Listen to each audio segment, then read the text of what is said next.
आप देख रहे हैं न्यूज 18 राजस्थान। मैं हूं आपके साथ आयुषी गुप्ता। बुलेटिन की शुरुआत करेंगे इस वक्त की बड़ी खबर के साथ। बीकानेर के खाजूवाला से बड़ी जानकारी आपको दे दे। मंत्री गोविंद राम मेघवाल के भाई की बगावत। आपको बता दें कि कांग्रेस छोड़ बीजेपी प्रत्याशी को समर्थन दिया है। गोविंद के भाई किशन लाल ने बड़े आरोप लगाए हैं। कांग्रेस राज में हुए भ्रष्टाचार को लेकर के आरोप लगाए हैं और खुद के ही भाई गोविंद राम को तानाशाह बताया है। आपको बता दें कि खाजूवाला से कांग्रेस प्रत्याशी हैं गोविंद राम मेघवाल। डॉक्टर विश्वनाथ मेघवाल हैं बीजेपी से प्रत्याशी। 5 सालों जो हमने देखा है, थाने में जाओ तो लूट है, तहसील में जाओ तो लूट है, बिजली घर में जाओ तो लूट है।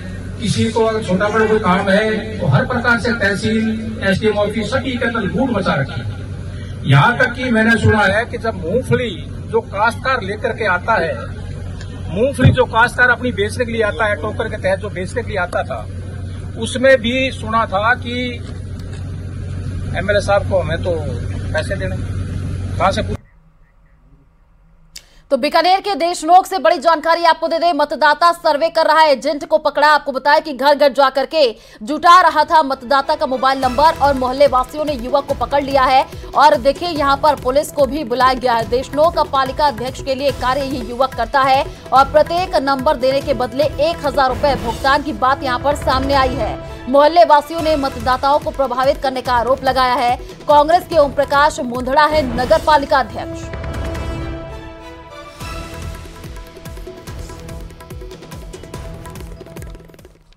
लगाइडो चुनाव है वो है चाहे ड्यूटी लागू चुनाव में आगे कोई काम आवे वोटर लिस्ट में पहचान पत्र मोबाइल नंबर ऐड करना काम की काम नगर पालिका लगा रही तो नया ओम जी लगायो का चुनाव आयोग की नौकरी करे तो नौकरी पर वोटर लिस्ट में काम की करे तो चुनाव में लागू चुनाव ड्यूटी। अलवर के कठुबर से बड़ी जानकारी आपको दे दें। न्यूज 18 राजस्थान की खबर का असर देखने को मिला है। रिटर्निंग अधिकारी ने दिया भाजपा प्रत्याशी को नोटिस और आचार संहिता उल्लंघन का यहां पर नोटिस दिया गया है। मामले में 2 दिन में जवाब पेश करने के निर्देश भी दिए गए हैं। कठुबर से बीजेपी प्रत्याशी के चुनाव प्रचार में देखिए हर्ष फायरिंग हुई थी। रमेश खींची के समर्थकों ने कठेड़ा गांव में हर्ष फायरिंग की थी और एसपी ने खेड़ली थाना पुलिस को रिपोर्ट दर्ज करने के निर्देश दे दिए हैं। अलवर के कठुबर से ये जानकारी देखिए। रिटर्निंग अधिकारी ने भाजपा प्रत्याशी को अब नोटिस दे दिया है। न्यूज 18 राजस्थान की खबर का अब असर देखने को मिला है। आचार संहिता उल्लंघन का देखिए यहाँ पर नोटिस दे दिया गया है और जैसे कि आप तस्वीर के माध्यम से भी देख पा रहे हैं, इस तस्वीर में हर्ष फायरिंग की गई है और उसी को लेकर के अब देखिए यहाँ पर नोटिस जारी कर दिया गया है। तो रमेश खींची के समर्थकों ने ही हर्ष फायरिंग की थी।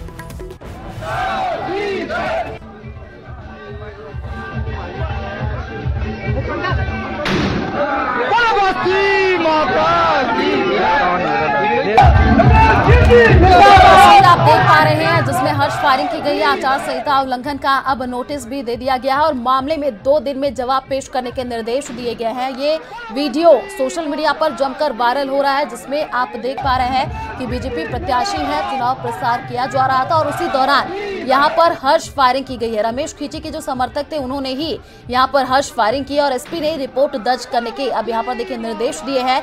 साथ ही साथ अब ये वीडियो भी सोशल मीडिया पर जमकर वायरल हो रहा है।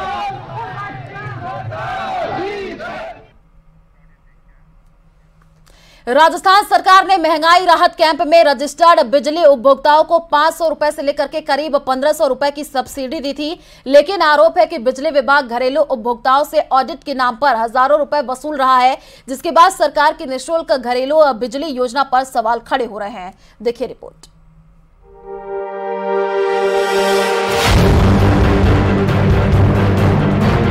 चुनावी मौसम में प्रदेश सरकार जहां 7 गारंटी के भरोसे के साथ मैदान में उतरी है, वहीं बिजली उपभोक्ताओं को 200 यूनिट फ्री बिजली की सौगात भी दी है। लेकिन उनकी इस योजना पर अब सवाल खड़े हो रहे हैं। आरोप है कि जयपुर, जोधपुर व अजमेर विद्युत विभाग बिजली खातों के ऑडिट के नाम पर बिलों में 1000 रुपए से 5000 रुपए जोड़ दिए हैं। ऐसे में 200 यूनिट फ्री बिजली से राहत महसूस करने वाले उपभोक्ता ठगा सा महसूस कर रहे हैं। हालांकि पार्टी का कहना है कि अगर ऐसा हो रहा है तो उसकी जांच की जाएगी। राजस्थान की कांग्रेस सरकार ने जो घरेलू उपभोक्ताओं को 100 यूनिट बिजली फ्री दी है वो जारी रहेगी और 2000 यूनिट जो महीने की किसानों को बिजली निःशुल्क दी जा रही है वो भी जारी रहेगी। उसका लाभ समस्त उपभोक्ता उठाते रहेंगे। डिस्कॉम के अधिकारियों की लापरवाही से या किसी अन्य कारण से यदि लापरवाही पूर्वक कोई चार्जेस जोड़ करके अगर भेजे गए तो निश्चित रूप से उस पर भी कार्रवाई की जाएगी, लेकिन जो लाभ गारंटी के रूप में सरकार ने उपभोक्ताओं को दिया है वो उपभोक्ताओं को मिलता रहेगा। साल 2019 से 2021 तक का ऑडिट करवाया जा रहा है। आरोप है कि इसके जरिए या तो मीटर चेंज किया जा रहा है या फिर दूसरी वजह से पैसे जोड़कर वसूली की जा रही है, जिसके बाकायदा डिमांड नोट जारी किए गए हैं। वहीं चुनावी वक्त में हो रही रिकवरी पर भाजपा ने निशाना साधा है। हमने पहले दिन कहा था कि ये लोग जो घोषणा करते हैं इनकी घोषणाएं झूठी हैं, ये लोग केवल राजस्थान की जनता को ठग सकते हैं और वही काम इन्होंने किया। हम जब ये राहत की घोषणा कर रहे थे उसी दिन सवाल खड़ा कर रहे थे कि ये दूसरी तरीके से लोगों से वसूली कर रहे हैं और जिसका परिणाम भी दिख रहा था, लोगों के बिल लगातार बढ़े हुए आ रहे थे। आप ये देखिए कि ये चीटर लोग हैं। इन्होंने पहले दिन जब सरकार में आए थे उसके पहले दिन घोषणा की थी कि हम 1 पैसा बिजली की कीमत नहीं बढ़ाएंगे। 9 बार इन्होंने बिजली की कीमत बढ़ाई। 5 रुपये 55 पैसे जो बिजली की कीमत 2018 में थी उसको 11 रुपये 90 पैसे ले गए। अब जब चुनाव हारते हुए दिखे तो अंतिम दिनों में आकर इन्होंने ये घोषणाएं की वोट लेने के लिए, लेकिन वो भी झूठी घोषणाएं थी। लोगों को उसी दिन से पता था कि ये झूठी घोषणाएं कर रहे हैं। बहरहाल सीएम निःशुल्क बिजली राहत योजना के नाम पर कांग्रेस ने जमकर प्रचार किया है और गारंटी पत्र देकर वादा किया है। घरेलू उपभोक्ताओं को 100 से 200 यूनिट प्रति माह और कृषि उपभोक्ताओं को 2000 यूनिट बिजली मुफ्त मिलेगी। लेकिन बिजली कंपनियों के द्वारा पीछे के दरवाजे से चुनावी समय में हो रही वसूली पर अब सियासत गर्मा गई है और बिजली कंपनी के कोई भी अधिकारी कुछ कहने से बच रहे हैं। महंगाई राहत कैंप में रजिस्टर्ड हुए उपभोक्ताओं को बिजली के बिल में राहत देने के नाम पर 500 से 1500 रुपए की छूट दी गई, लेकिन एक जांच रिपोर्ट के अंदर सामने आया है कि बिजली विभाग ने 500 से 1500 रुपए की छूट देने के बाद में 5000 रुपए तक जो है वो उपभोक्ताओं से अलग अलग मद में वसूल ले रहे हैं। अब आपको बता दें, राजस्थान के अंदर करीब 1.25 करोड़ घरेलू उपभोक्ता हैं, जिनमें सरकार का दावा था कि करीब 1 करोड़ 10 लाख उपभोक्ताओं को ये राहत मिलेगी।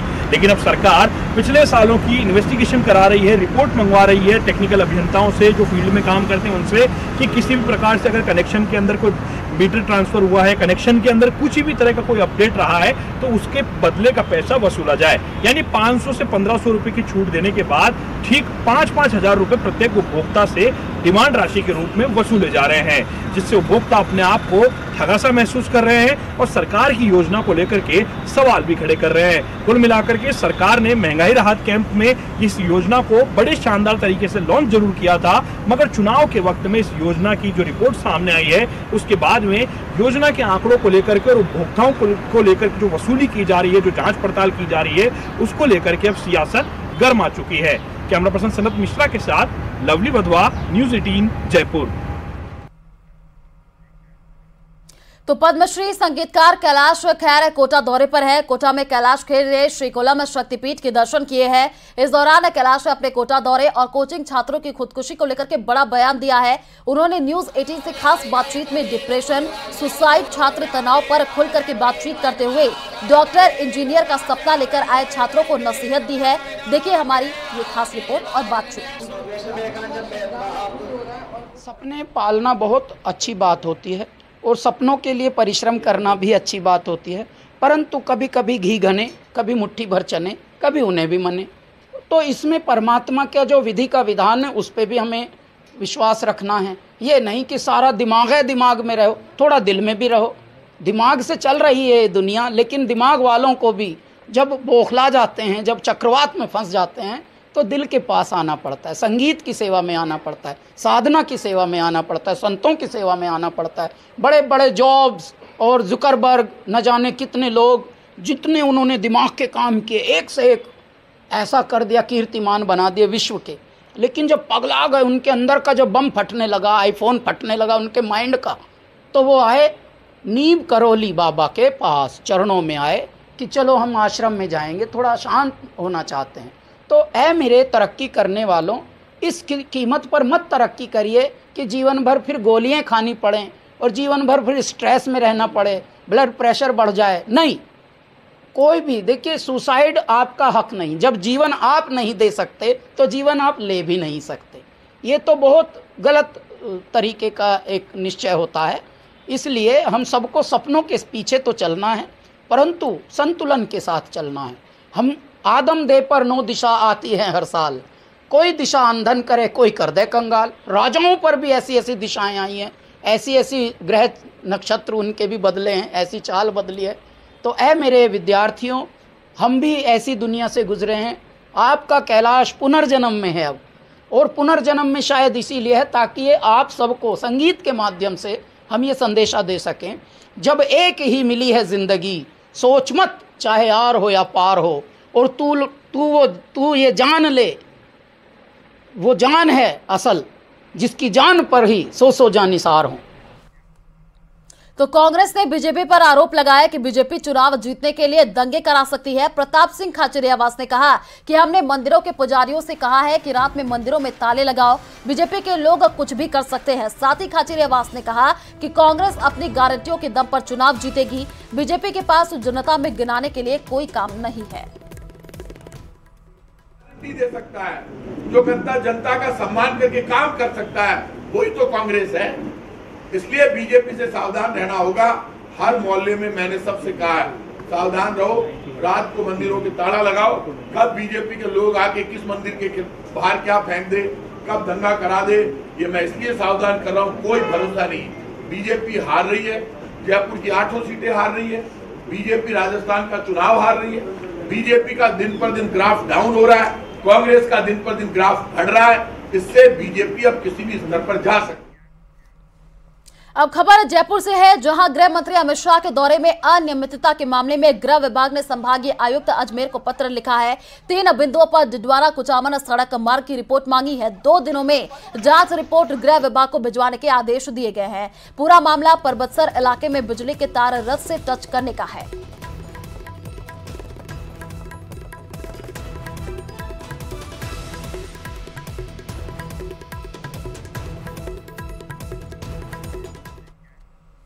कांग्रेस प्रवक्ता और सांसद रंजीत रंजन ने प्रेस कॉन्फ्रेंस कर राजस्थान सरकार की उपलब्धियां गिनाई है। साथ ही बीजेपी पर हमला बोलते हुए गरीबी, बेरोजगारी, महंगाई बढ़ने के आरोप लगाए हैं। इस दौरान उन्होंने कांग्रेस की गारंटी पर प्रदेश की जनता को भरोसा है। साथ ही उन्होंने बीजेपी पर ईडी के इलेक्शन में इस्तेमाल के भी आरोप लगाए।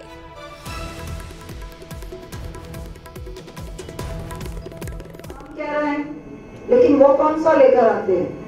जो मैंने बोला, बेरोजगारी, महंगाई, जीएसटी, नोटबंदी, कुछ नहीं लेके आते हैं। उनका रिपोर्ट कार्ड है ईडी, सीबीआई, आईटी। ईडी का मतलब क्या है? इन्फोर्समेंट डायरेक्टरेट नहीं, इसका मतलब है इलेक्शन डिपार्टमेंट ऑफ भाजपा। ये रिपोर्ट कार्ड लेकर भाजपा हर प्रदेश में जाती है। तो अलवर के तिजारा से बीजेपी प्रत्याशी और सांसद बालकनाथ के चुनाव प्रचार के दौरान सिख समाज के लोगों ने विरोध प्रदर्शन किया, जिसके बाद बालकनाथ विरोध करते लोगों की समझाइश करते नजर आए। दरअसल 1 नवंबर को हुई बालकनाथ की सभा में बीजेपी नेता संदीप दायमा ने सिख समुदाय के लोगों पर विवादित बयान दिया था। हालांकि बीजेपी ने संदीप दायमा को पार्टी से निष्कासित कर दिया है, जिसके बाद भी सिख समाज के लोगों में रोष है।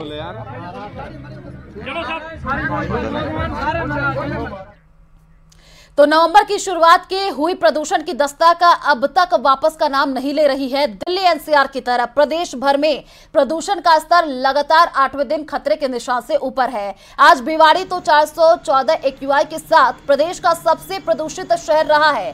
386 के साथ हनुमानगढ़ दूसरे और श्री गंगानगर 351 एक्यूआई के साथ तीसरे स्थान पर रहा है। बढ़ते प्रदूषण को लेकर के हेल्थ एडवाइजरी जारी कर दी गई है। हम प्रदेश में वायु प्रदूषण के सबसे खराब स्तर वाले शहरों पर एक नजर डालते हैं। जयपुर में 282, जोधपुर में 211, अजमेर में 129, उदयपुर की बात कर ले तो 125, कोटा में 196 और अलवर में 210, सवाई माधोपुर में 174 और टोंक में 231 और दौसा में 277 पर एक्यूआई लेवल दर्ज किया गया है।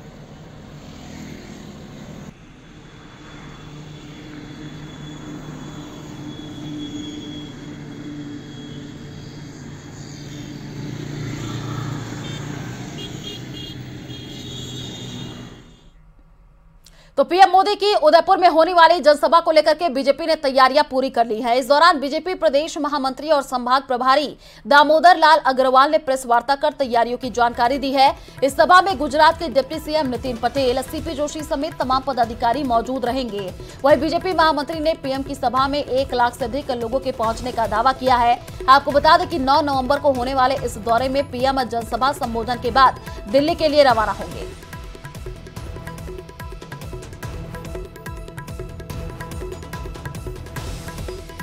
राजस्थान के चुनावी समर में एक लखी आम सभा को संबोधित करने के लिए देश के यशस्वी प्रधानमंत्री और विश्व के सर्वाधिक लोकप्रिय नेता श्री नरेंद्र भाई मोदी कल 9 नवंबर को सायंकाल 4 बजे बाद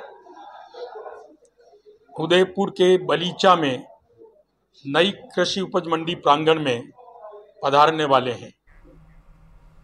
तो कोटा के शिव सागर इलाके में एक मकान पर छत पर कोबरा और कुत्ता आपस में भिड़े हैं। कोबरा और कुत्ते की लड़ाई देख घर में मौजूद लोगों में हड़कंप मच गया। वीडियो में कोबरा कुत्ते पर हमले के प्रयास में नजर आता दिखा है। आनन फानन में मौके पर पहुंचे स्नैक कैचर ने कड़ी मशक्कत कर कोबरा को रेस्क्यू कर जंगल में छोड़ा है, जिसके बाद कुत्ते को भी भगाया गया।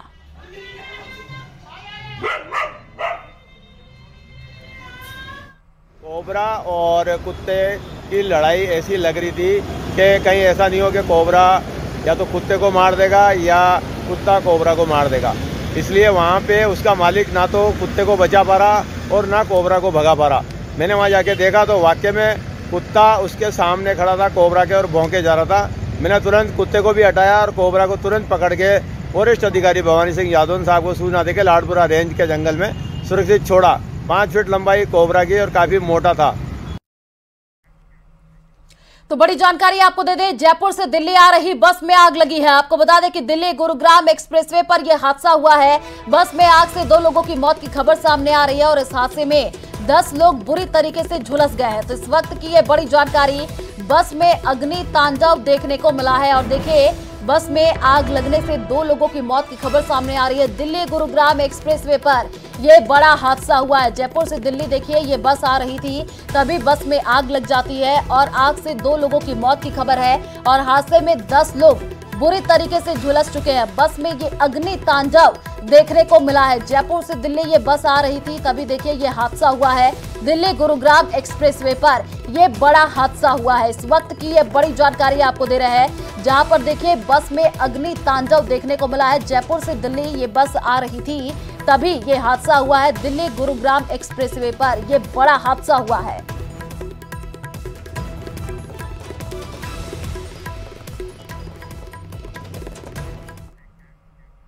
बीजेपी प्रदेश अध्यक्ष सीपी जोशी ने चित्तौड़गढ़ से बीजेपी प्रत्याशी नरपत सिंह राजवी के चुनावी कार्यकाल का उद्घाटन किया। आपको बता दें कि इस दौरान सीपी जोशी ने बीजेपी की सरकार बनाने के दावे के साथ कांग्रेस सरकार पर जमकर के हमला बोला है। उन्होंने कहा जिन वादों की बुनियाद पर कांग्रेस सत्ता में आई थी वे वादे खोखले साबित हुए हैं। इस दौरान बड़ी संख्या में बीजेपी कार्यकर्ता और जिला पदाधिकारी मौजूद रहे।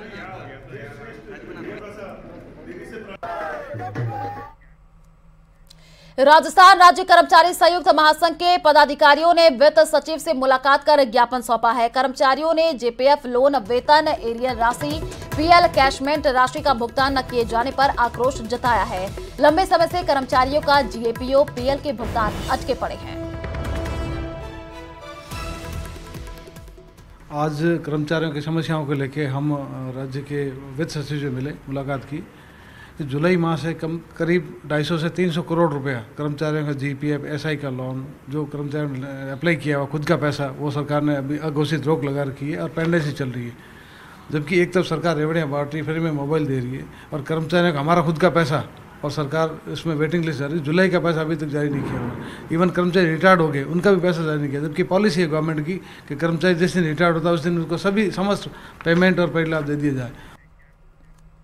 तो भरतपुर में क्राइम ब्रांच ने बड़ी कार्रवाई की है। मिलावटी दूध बनाने के काले कारोबार पर पुलिस मुख्यालय की सीआईडी क्राइम ब्रांच ने यह कार्रवाई की है। दौसा और भरतपुर में 5 ठिकानों पर छापेमारी की गई है। कॉस्टिक सोडा, पाम ऑयल और यूरिया से सिंथेटिक दूध यहां पर बनाया जा रहा था।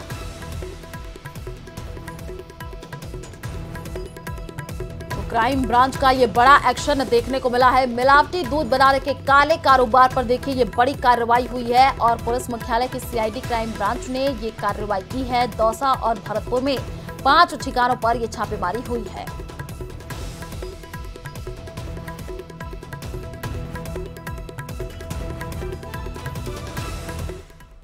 तीन टैंकर लगे हुए हैं जिनमें एक मिल्क कलेक्शन था, एक टैंकर खाली था, एक टैंकर में करीबन 1000 लीटर दूध, एक टैंकर में 800 लीटर दूध और एक डंप टैंक में 300 लीटर दूध मिला है, जिसके हमने नमूने लिए हैं। और यहाँ पर जो दूध में मिलावट करने के और भी जो सामान हैं, पामोलिन ऑयल है और कास्टिक सोडा है, हाइड्रोजन पेरोक्साइड है, यूरिया है, वो सभी चीज मिली हैं। और अभी हमारी मोबाइल फूड टेस्टिंग लैब भी पहुंच रही है, वो भी मौके पर इन सभी चीजों की जांच करेगी। दूध में मिक्सिंग करते हैं ताकि उसका दूध का सा रूप दिखने लग जाए, व्हाइटनेस आ जाए उसके अंदर। पानी के अंदर ये 3-4 है, जो कास्टिक सोडा है, यूरिया है, वो केमिकल पड़ा वो है, और पाम ऑयल इत्यादि का एकदम मिश्रण करके और फिर उसमें पानी मिलाते तो दूध का स्वरूप ले लेता है। जो सूचना के मुताबिक इस जगह को हमने पूरा आसपास एरिया से सूचनाएं संकलन की तो मालूम चला कि साहब ये जो चिल्ड मिल्किंग प्लांट है बर्फ का, इसके यार्ड के अंदर ये दूध सप्लाई कर रहा है। और फिर यही तो देश के हुनर को अंतर्राष्ट्रीय पहचान दिलाने और शिल्पकारों को उनकी कलाकृतियों का बेहतर बाजार मुहैया कराने के लिए रिलायंस ने अपस्केल लग्जरी स्टोर स्वदेश लॉन्च किया है। रिलायंस फाउंडेशन की फाउंडर और चेयरपर्सन नीता अंबानी ने स्वदेश के पहले फ्लैगशिप स्टोर का हैदराबाद में उद्घाटन किया। इस स्टोर में अपस्केल एथनिक हस्तशिल्प, मूर्ति, फ्यूजन क्लॉथ, घरेलू डेकोरेशन, पेंटिंग्स और कारपेट जैसे बेहतरीन आइटम एक जगह पर मुहैया होंगे। स्वदेश स्टोर देश के महानगरों के अलावा अमेरिका और यूरोप के कई देशों में भी खोले जाने की योजना है। स्वदेश स्टोर के आर्टिफैक्ट्स रिलायंस के ई-कॉमर्स प्लेटफॉर्म पर भी मुहैया होंगे।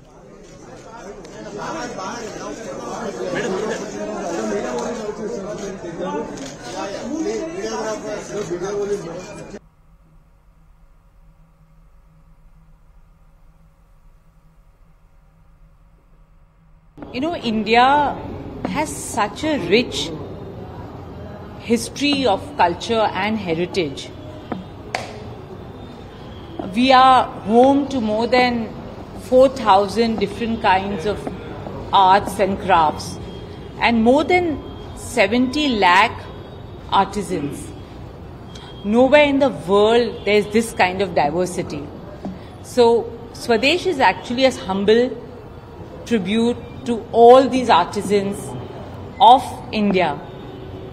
They are really the pride of our country. And I think the Swadesh store in Hyderabad is our first flagship store. And we are so delighted to start our journey from Hyderabad. We plan to take Swadesh not only across India, but with God's blessings to the US and Europe.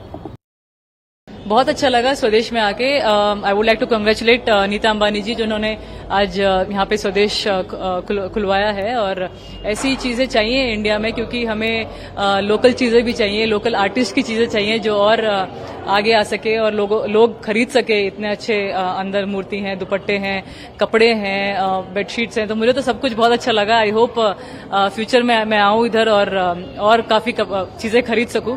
In fact mummy ने आज यहाँ पे दुपट्टा भी खरीदा जो बहुत सुंदर था। तो आई कैन ओनली विश स्वदेश all the very best and I hope future में ऐसे और भी स्टोर्स इंडिया में खुले। मुझे बहुत खुशी होती है स्वदेश हैदराबाद में flagship store it has opened and I just want to wish Nita भाभी all the best and congratulations on this first flagship in Hyderabad.